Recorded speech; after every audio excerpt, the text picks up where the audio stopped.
Hey guys, this is essentially I'm going to be reading the entire second chapter and finishing the first chapter because I only read part of it.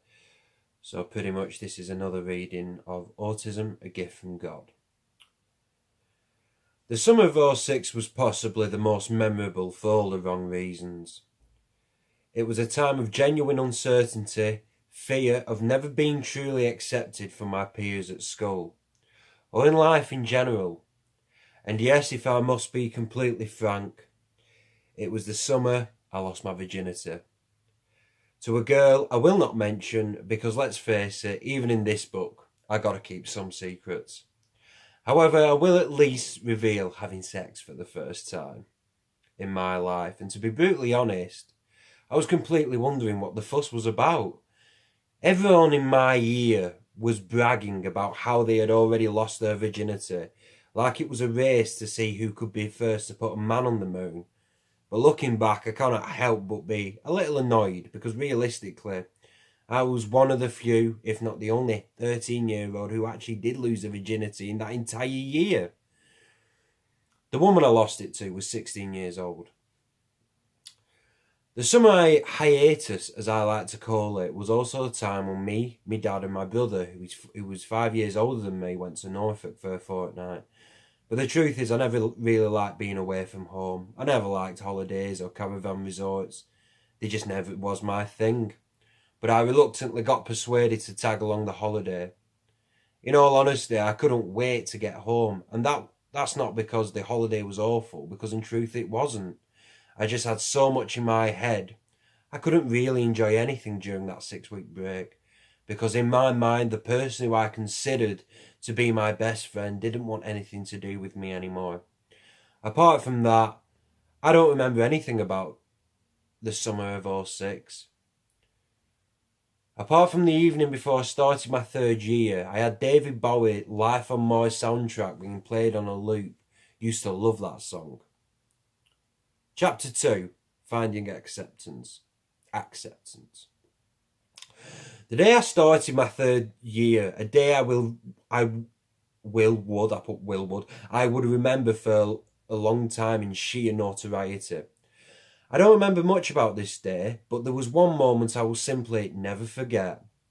I don't remember much about the morning of that day either, only that my form tutor decided to give a cliched, long-winded speech about new beginnings. My friend Alex advised me in the next lesson to spend time with him and his friends during break. So I took him upon that offer when the bell rang, and it was break time. And we all emerged on the school grounds. I already knew all of Alex's friends as they was all in my year anyway, and I still remember all the names to this day. They was the first group of friends that I felt truly accepted me.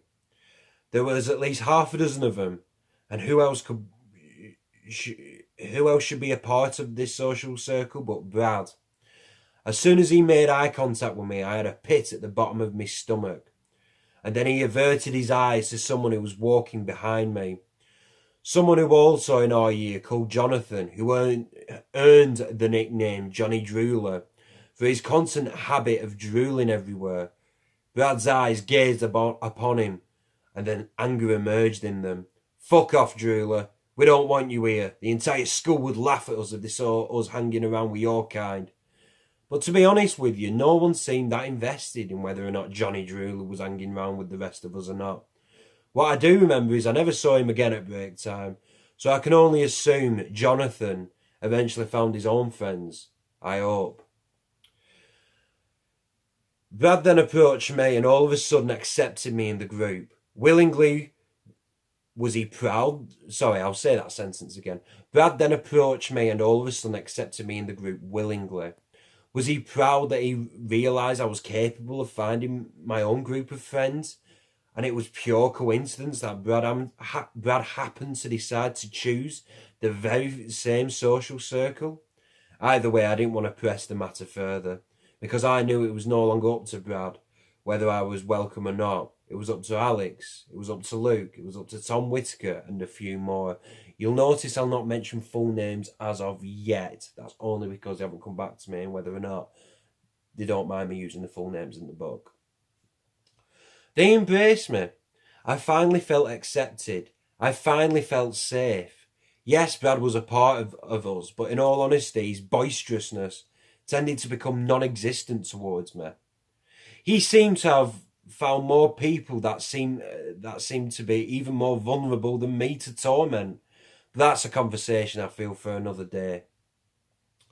Dear reader, and this is to you, towards you, anyone listening, you're probably reading this or listening to this and slowly forming an opinion about me. And please feel welcome to form any opinion of me your heart desires. But if you could be generous enough to grant me one small favour, and that is not to judge me until you've read the entire book, or at least a huge section of it, I would be extremely grateful if you're having thoughts that I must have been an extremely shallow human being for not standing up for Jonathan, then I don't blame you, and I stand by your convictions, because in truth, as I write this, I had the exact same thoughts. The end of 07 and the end of 06 rather, and the year of 07, 2007, was quite possibly one of the happiest years I'd felt in a long time. I had finally had a circle of friends. I felt more confident. It was also a time of going through a very vivid obsession with Queen. Seriously, it was the only band I would listen to every night when I came home from school.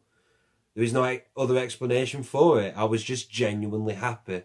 So much so that this place that was called school, where I used to dread going every morning, the strangest thing happened one time. I woke up one day and found myself actually looking forward to going to school, looking forward to seeing my friends again, instead of fearing this environment that invokes a very cliquey atmosphere. Instead of fearing it, I was embracing it. Was I being institutionalised? I'll let you decide. But the only thing I knew for sure was I wasn't just surviving anymore. I was being accepted and finally living a life. My biological father got married that year. I would try, or at least we would spend time together, either once a week or every other week. But in truth, we never really knew how to be around each other. He would make exceedingly futile attempts at banter with me. Maybe this was just his way of trying to set up a rapport with me.